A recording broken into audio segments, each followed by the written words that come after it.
Okay, Asia session done. So today for Asia session, I always look at the Asian pairs and I go through them all and list out my signal days. So the signal day that came up the most was this red one, which is a trend day signal day. What that is I look at the last breakout bar on the daily chart. I'm bullish above this, bearish below on the daily. I look at the last breakout bar on the weekly chart, and I look at the last breakout bar on the monthly chart. And then I plot those, and on the daily chart, I have them shown over here. And the signal day is basically a breakout day that's going in the direction of at least two of the higher time frame breakout levels, as well as I look at the previous month high and low and previous week high and low, and I'd preferably be going in that direction as well. So here I could see that we've broken below previous month low, so we're in a breakout, and as well as below the previous week low. So I know that we're in breakout on the weekly and monthly levels. So that's what my signal day is for these red ones. So first thing I do is do all my signal days. Um, then for these trend day signal days, I put them all in one chart to see which ones I can take, to see which one is the best candidate. So on a trend day signal day, on Forex pairs, I only trade the setup for that signal day. And for a trend day, I'm looking for a trend retracement, which is a pullback fake out at the high of the day with the previous H8 or H4 fake out, and then take it down to the previous day low. It's a continuation trade. Um, so one of the criteria is that the previous peaks can't be triggered yet.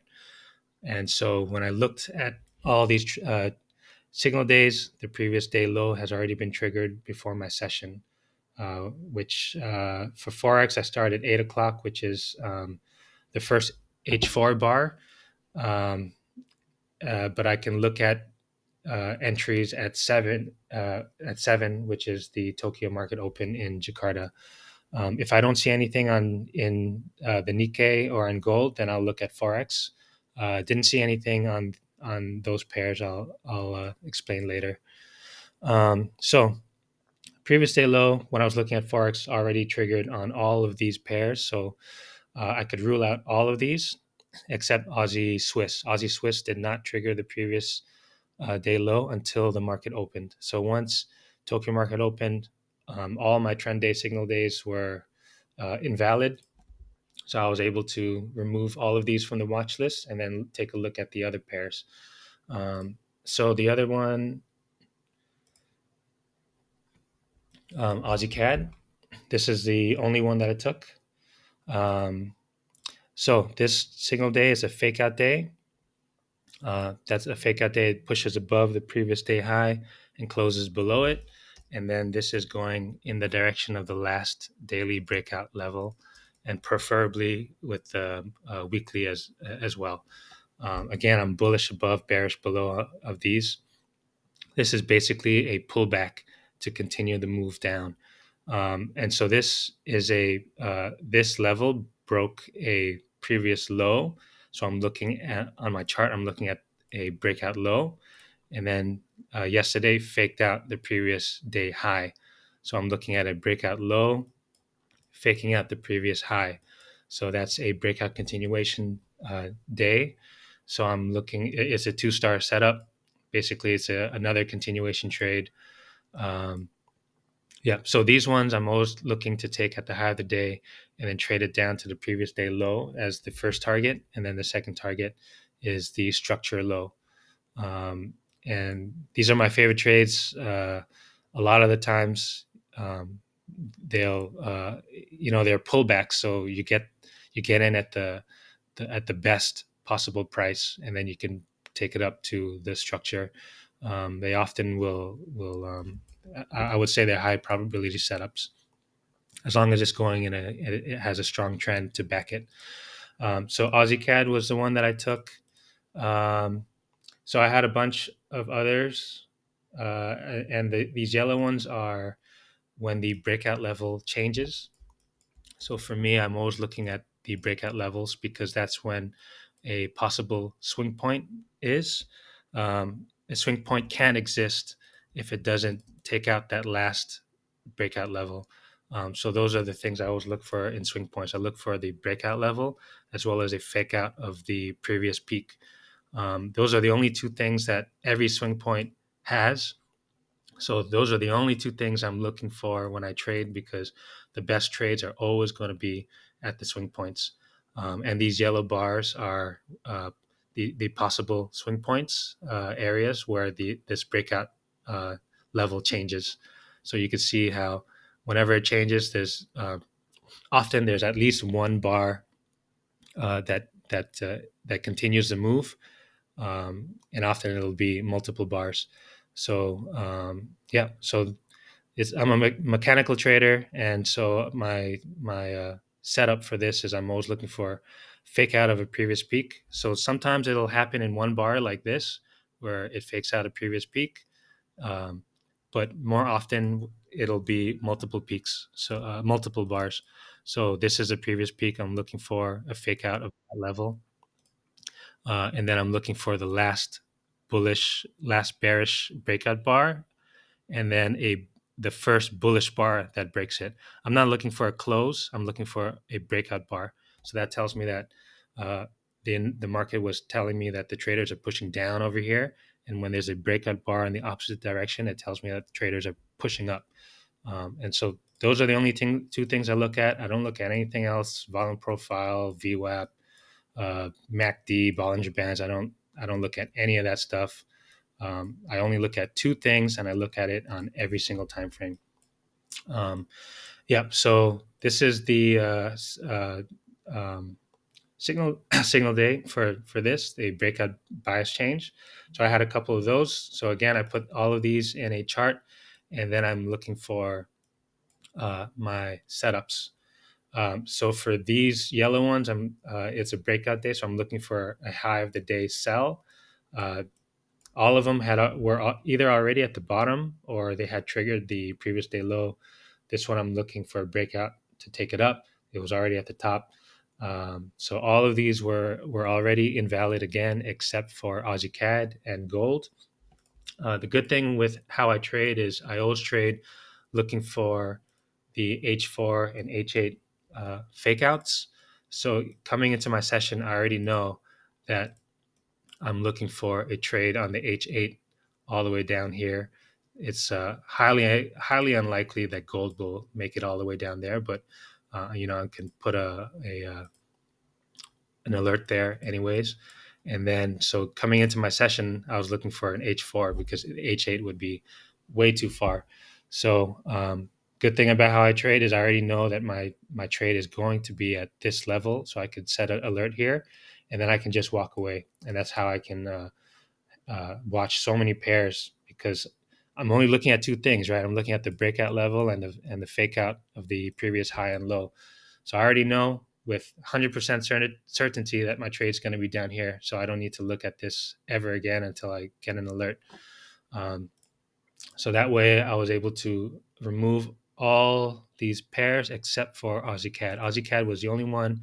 It was a fake out day. It was at the high of the day, and it triggered the previous H8 high. So this was the only pair that I could have traded today. This one, Euro Oz, but Euro Aussie didn't trigger the H4 or H8. So this was no trade for me, although I was looking for a low of the day buy, and it did complete all the way up not quite that previous day high, but I would have taken out already. I think there was gold did not nowhere near, and I think there was one more Aussie. Let me check. Looking at my other screen here. Uh, yeah, no, that was it. So Aussie Swiss was already out. So Aussie CAD was the only trade I could have taken. Faked out the previous H8 high, right? And then so once that happens, I look for the last bullish breakout bar, and I'm looking to take an entry underneath this. Um, if I want to get in at a higher price, then I will look. what I'm looking for is, again, a fake out. So in this case, I was looking for a fake out of the M15 high. So this red line, that's when I got the fake out of that. And then I can enter uh, once price breaks below the M15 highs, because at the very least, I want the M5 on my side. But in this case, in Asia, I don't want to trade so aggressively in the morning. First session of the day for me. So I didn't take an aggressive entry on this, but I always want my stop loss high of the day um, entered as it broke below the M15 breakout level. And then my target was the previous day low. Because, like I said, on these signal days, if I have strong momentum, I'm looking to go to at least the previous day low. And I've mentioned this in many videos of mine. This is how I sort of categorize my trades. If I have a signal day and I'm at the high of the day in Asia, that high of the day is going to stay in place 33.3% of the time. And so to be a break-even trader with a 33.3% strategy win rate, I'm looking to get to have at least take 2R. So in this case, this was a 3R trade, so I'm perfectly fine taking this trade. So a 33.3% win rate sounds a bit low, but it's still good in my opinion. In order to raise that win rate, that's why I look at the higher time frames to kind of stack some confluences. And if I have the weekly, daily, a fake out day, what else do I have here? A breakout week, yeah, broke out below the week, then that adds more confluences for me to take this trade. Here's the H8 breakout level right here. So I could see that the H8 was in breakout as well.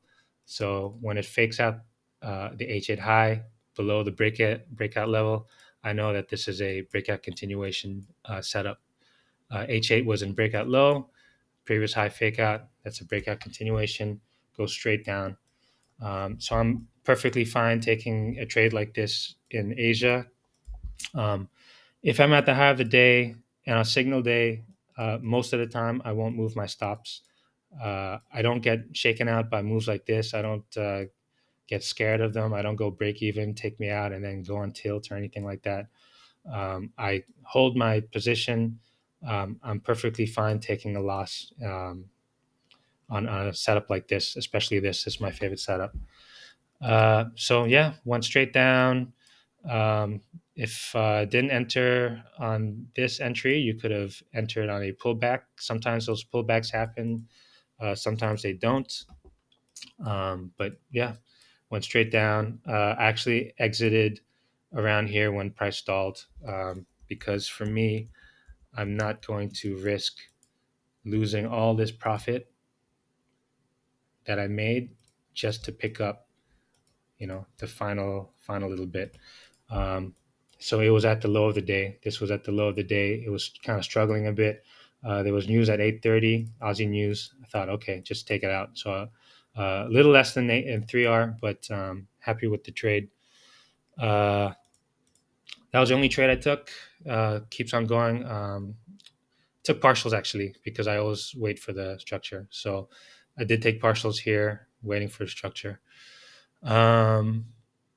So the other one, I also look at gold. Gold was nowhere near, didn't have to look at it. And then Nikkei. So Nikkei was a signal day also, I think it was. Trend day, signal day.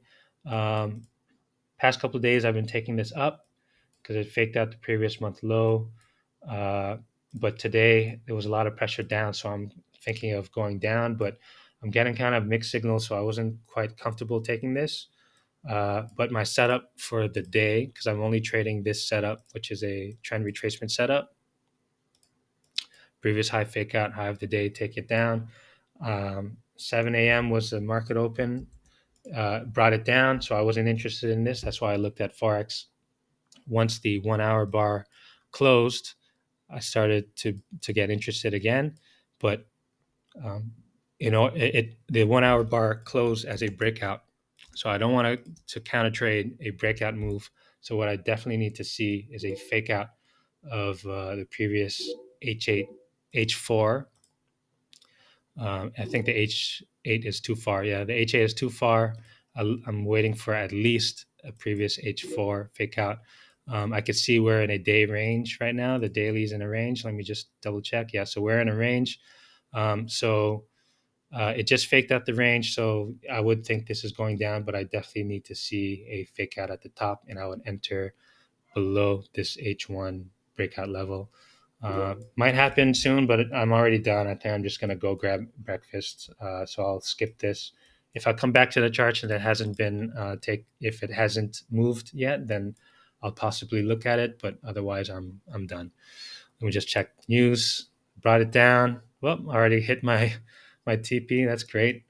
Uh, I don't recommend holding a full position on news. Definitely go break even and definitely take partials for me. So yeah, love to see when that happens. Played out for me, worked out for me. All right, back to it. Gonna get on with my day and then back in London session.